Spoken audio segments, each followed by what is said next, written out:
ونصلي على رسوله الكريم أما بعد فأعوذ بالله من الشيطان الرجيم بسم الله الرحمن الرحيم يسألونك ماذا ينفقون قل ما أنفقتم من خير فللوالدين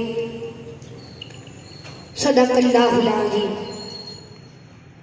میں بہت مشکور ہوں پیر طریقت، رہبر شریعت، صوفی باصفا پیر صوفی محمد امین چشتی صاحب کا اور بابا جی بشیر صاحب کا کہ جن کے توسل سے آج مجھے اس محفل میں حاضری کا شرف حاصل ہوا۔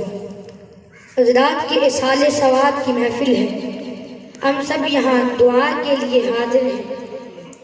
اللہ کریم سے دعا ہے کہ اللہ کریم حضور کے ذکر کا صدقہ اور رحمہ کی بخشش فرمائے۔ میں نے آپ حضرات کی خدمت میں قرآن مجید فرقان حمید کے جو الفاظ تلاوت کیے، اس میں خالق کی کائنات نے ارشاد فرمایا یسألونک ماذا ينفقون قل ما انفقتم من خیر فللوالدین۔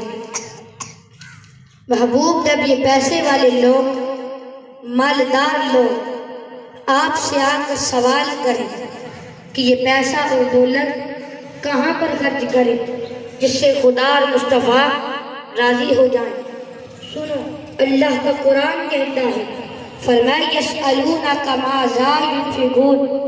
محبوب جب یہ آ کر سوال کرے کہ یہ پیسہ اور دولت کہاں پر خرچ کریں، فرمایا قل ما انفقتم، میرے محبوب آپ اپنی زبان پاک سے اعلان فرما دیں، خدا تمہاری اس دولت سے پیار کرے گا، خدا تمہارے اس پیسے سے محبت کرے گا، خدا تمہارے اس پیسے کو درجہ قبولیت عطا فرمائے گا۔ کس پیسے کو درجہ قبولیت عطا فرمائے گا؟ فرمایا ما انفقتم من خیر فللوالدین، جو پیسہ تم اپنے بڑے باپ اور بڑی ماں کے اوپر خرچ کرو گے، تمہیں گارنٹی مل رہی ہے کہ جس نے اپنے ماں باپ کی خدمت کی، جس نے ان کا احترام کیا، جس نے ان سے دعائیں لی، اس سے خدا بھی راضی ہے، مصطفیٰ بھی راضی ہے۔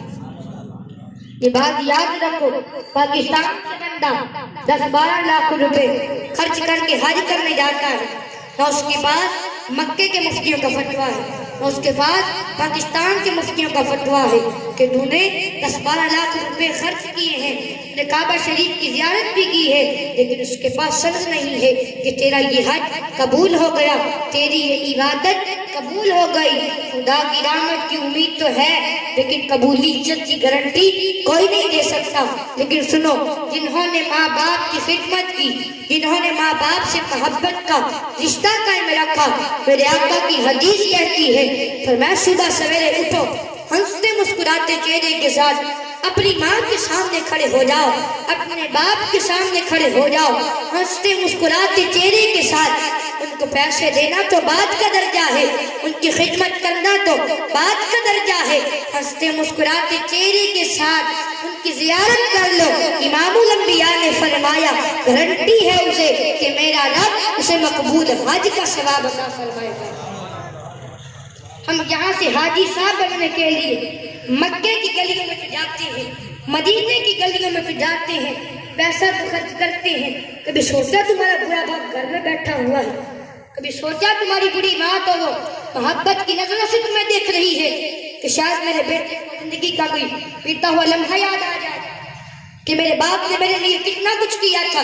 میری ماں لوگوں کے دروازوں پر جا کر، کپڑے دھو کر، برتن مانج کر، لوگوں کے گھروں میں جھاڑو لگا کر، وہاں پر میں روز دیکھتے ہیں بڑے ضعیف العمر لوگوں کو روڈ کے اوپر سوٹی اٹھا کر لوگوں سے مانگ رہا ہوتا ہے کہ اس بابے سے ایک دفعہ پوچھ کے دیکھو بابا یہ کس لیے مانگ رہا ہے، کیا تجھے کوئی اپنی ضرورت ہے؟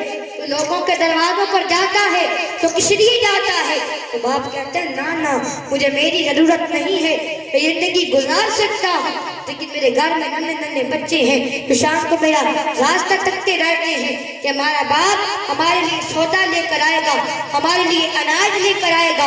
تمہارے دل کے اندر حیا پیدا نہیں ہوئی؟ اور ہماری نوجوان نسل اگر باپ پوچھ لینا بیٹا کدھر سے آئے ہو تو آگے سے بلند آواز میں بات کرتی ہے، تلخ کلامی میں جواب دیتی ہے. یہ بات یاد رکھو، قرآن اور حدیث میں یہ پیغام دیتا ہے کہ ماں باپ کی عزت کرو، ان کا احترام کرو، ان کے سامنے بلند آواز سے بات نہ کرو، ان کے سامنے تلخ کلامی میں جواب نہ دو. خدا کی عزت کی قسم کھا کے کہتا ہوں، خدا تمہاری دولت سے پیار نہیں کرتا.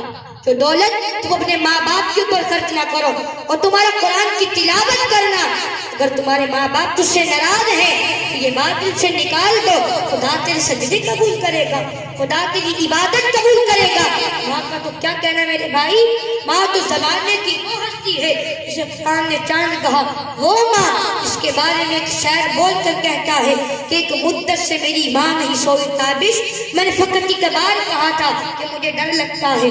تابش کرتے میں نے زندگی میں ایک بار کہا ماں مجھے ڈر لگتا ہے، اس کے بعد میری ماں نے سونا چھوڑ دیا.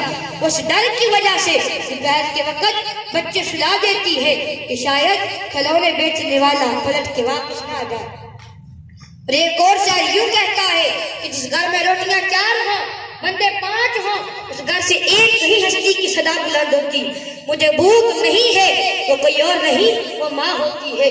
ماں ممتا کے اس سمندر کو کہتے ہیں کہ ماں کو انسان غموں میں یاد کر لے اس کے غم ہلکے ہوتے ہوئے نظر آتے ہیں. ماں شگفتہ پھول کی طرح ہوتی ہے. ماں کا پیار تتلیوں کے بان کی طرح محسوس ہوتا ہے.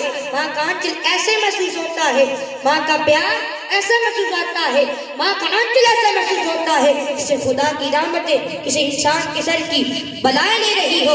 امام الانبیاء کے غلاموں کسی مفکر سے یہ بات کہلوائی گئی تھی کہ آپ نے ماں کی گود کو کیسے محسوس کیا، تو وہ کہتے ہیں ماں کی گود کو میں نے مثل درد محسوس کیا. جب تک کہ میرا سر ماں کی گود میں رہا میں نے اپنے آپ کو دست والا محسوس کیا، اور جب تک کہ باپ کا ہاتھ سر پہ رہا میں نے اپنے آپ کو تاج والا محسوس کیا. ماں کی گود اگر ہے تو وہ تاج سے کم نہیں، باپ کا ہاتھ اگر سر پہ ہے تو وہ تاج سے کم نہیں. امام الانبیاء کے غلاموں کسی مفکر نے ایک بات کہی تھی کہ اگر تم سے کوئی پیار کرے تو اس کے پیار کی قدر کرو، ورنہ اللہ تعالیٰ تم پر ایک ایسا دن لائے گا تم اس کے پیار کو ترس جاؤ گے. امام الانبیاء کے غلاموں دنیا میں دوست بھی پیار کرتے ہیں، دنیا میں استاد بھی پیار کرتے ہیں، دنیا میں بیوی بھی پیار کرتی ہے، دنیا میں اولاد بھی پیار کرتی ہے، دنیا میں ہر کوئی محبت کرنے والے ملتے ہیں، لیکن جس کے پیار میں سب سے زیادہ اخلاص ہے، جس کا پیار سب سے زیادہ خالص ہے، وہ ماں باپ کے سوا کسی اور کا پیار نہیں ہے. اس لیے کہ اس ہر محبت کے پیچھے کوئی نہ کوئی مفاد وابستہ ہے، کوئی نہ کوئی مقصد وابستہ ہے.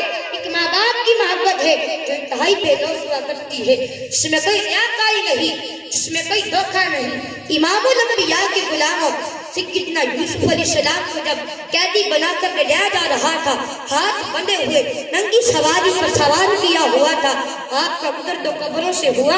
آپ نے فرمایا قافلے والوں رک جاؤ میں ان قبروں پہ حاضری دے لوں.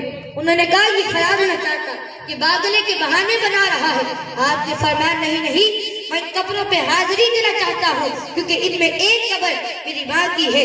قافلے والوں نے اجازت دی، آپ سواری سے اترے، بندے ہوئے ہاتھوں کے ساتھ اپنی ماں کی قبر پر لیٹنے لگے، پھر زاروں کی ماں رونے لگے اور زبان سے عرض کرنے لگے ماں تو نے اپنے یوسف کو کیسے ناز سے پالا، کیسے لولیاں دی، آج تیرا وہی یوسف تیرے ناز اور نخروں سے پلا ہوا، تیری لولیوں سے پلا ہوا، ننگی سواری پر سوار کیا ہوا ہے، ہاتھ بندھے ہوئے قیدی بنا کر لے جایا جا رہا ہے. سیدنا یوسف علیہ السلام نے جب آہو اور سستیوں سے ماں کو پکارا تو قبر سے آواز آئی بیٹا یوسف گھبرانا، اب تو ان کا قیدی بن کر جا رہا ہے، ایک وقت آئے گا تو ان کا بادشاہ ہوگا. ماں کی دعا رنگ لائی، آج مصر کے بادشاہ بنے. امام الانبیاء کے غلاموں ماں کی دعا کبھی رد نہیں ہوئی، ماں کی دعا رب کی تقدیر بدل دیتی ہے. خالق کی کائنات نے ارشاد فرمایا یا ایھا الذین آمنوا